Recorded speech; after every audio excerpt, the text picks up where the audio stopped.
Mr. President.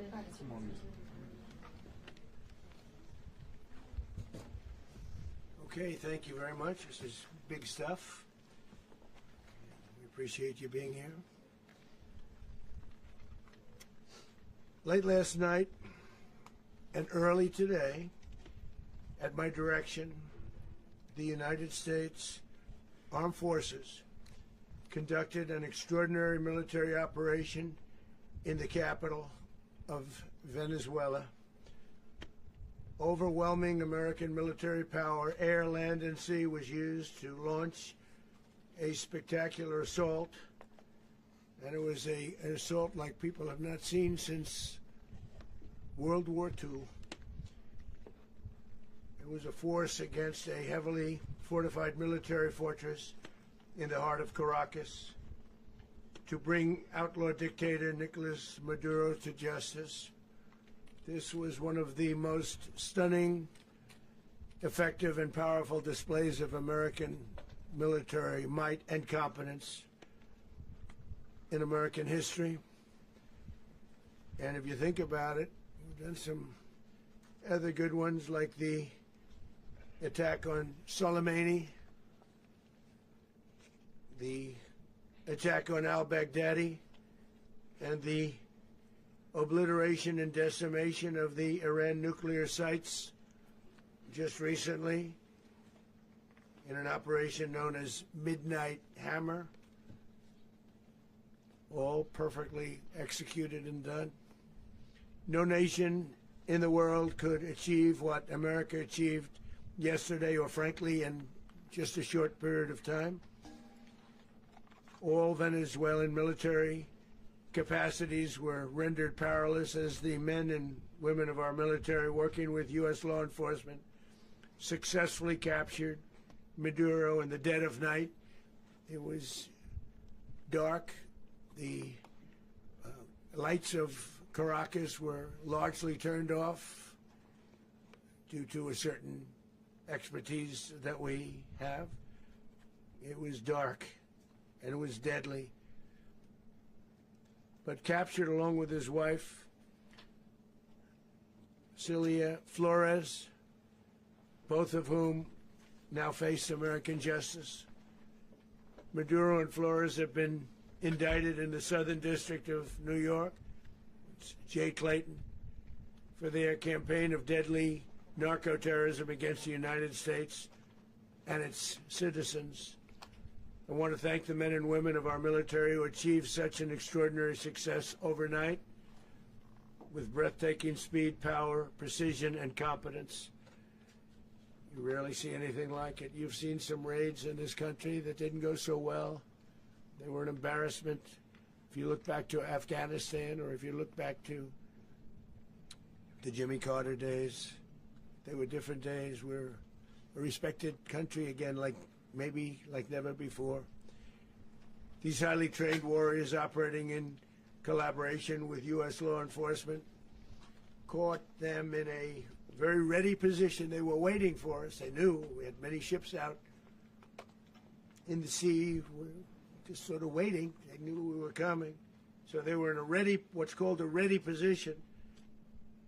But they were completely overwhelmed and very quickly incapacitated. If you would have seen what I saw last night, you would have been very impressed. I'm not sure that you'll ever get to see it, but it was an incredible thing to see. Not a single American service member was killed, and not a single piece of American equipment was lost. We had many helicopters, many planes, many people involved in that fight. But think of that, not one piece of military equipment was lost, not one service member was, more importantly, killed. The United States military is the strongest and most fearsome military on the planet by far. With capabilities and skills our enemies can scarcely begin to imagine. We have the best equipment anywhere in the world. There's no equipment like what we have, and you see that even if you just look at the boats. You know, we've knocked out 97% of the drugs coming in by sea. 90%. Each boat kills on average, 25,000 people. We knocked out 97%. and those drugs mostly come from a place called Venezuela. We're going to run the country until such time as we can do a safe, proper, and judicious transition. So we don't want to be involved with having somebody else get in and we have the same situation that we had for the last long period of years. So we are going to run the country until such time as we can do a safe, proper, and judicious transition. And it has to be judicious because that's what we're all about. We want peace, liberty, and justice for the great people of Venezuela, and that includes many from Venezuela that are now living in the United States and want to go back to their country. It's their homeland. We can't take a chance that somebody else takes over Venezuela that doesn't have the good of the Venezuelan people in mind. We've had decades of that. We're not going to let that happen. We're there now, and what people don't understand, but they understand as I say this, we're there now, but we're going to stay until such time as the proper transition can take place. So we're going to stay until such time as we're going to run it, essentially, until such time as a proper transition can take place. As everyone knows, the oil business in Venezuela has been a bust, a total bust, for a long period of time. They were pumping almost nothing by comparison to what they could have been pumping and what could have taken place. We're going to have our very large United States oil companies, the biggest anywhere in the world, go in, spend billions of dollars, fix the badly broken infrastructure, the oil infrastructure, and start making money for the country.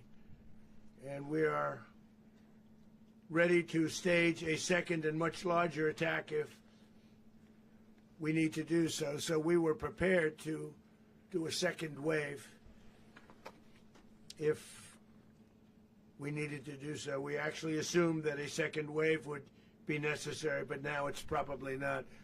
The first wave, if you'd like to call it that, the first attack was so successful, we probably don't have to do a second, but we're prepared to do a second wave, a much bigger wave, actually.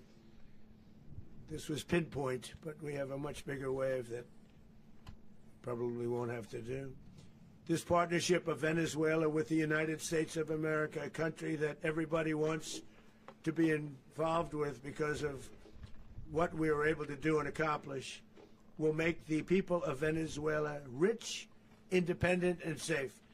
And it will also make the many, many people from Venezuela that are living in the United States extremely happy. They suffered. They suffered. So much was taken from them. They're not going to suffer anymore. The illegitimate dictator Maduro was the kingpin of a vast criminal network responsible for trafficking colossal amounts of deadly and illicit drugs into the United States. As alleged in the indictment, he personally oversaw the vicious cartel known as Cartel de las Solas, which flooded our nation with lethal poison, responsible for the deaths of countless Americans, the many, many Americans. Hundreds of thousands over the years of Americans died because of him. Maduro and his wife will soon face the full might of American justice and stand trial on American soil. Right now they're on a ship. They'll be heading to ultimately New York, and then a decision will be made, I assume, between New York and Miami or Florida. But we have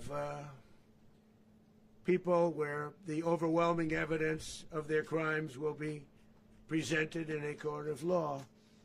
And I've seen it. I've seen what we have. It's both horrible and breathtaking that something like this could have been allowed to take place. For many years after his term as president of Venezuela expired, Maduro remained in power and waged a ceaseless campaign of violence, terror, and subversion against the United States of America, threatening not only our people, but the stability of the entire region. and you all saw it, in addition to trafficking gigantic amounts of illegal drugs that inflicted untold suffering and human destruction all over the country, all over in particular the United States.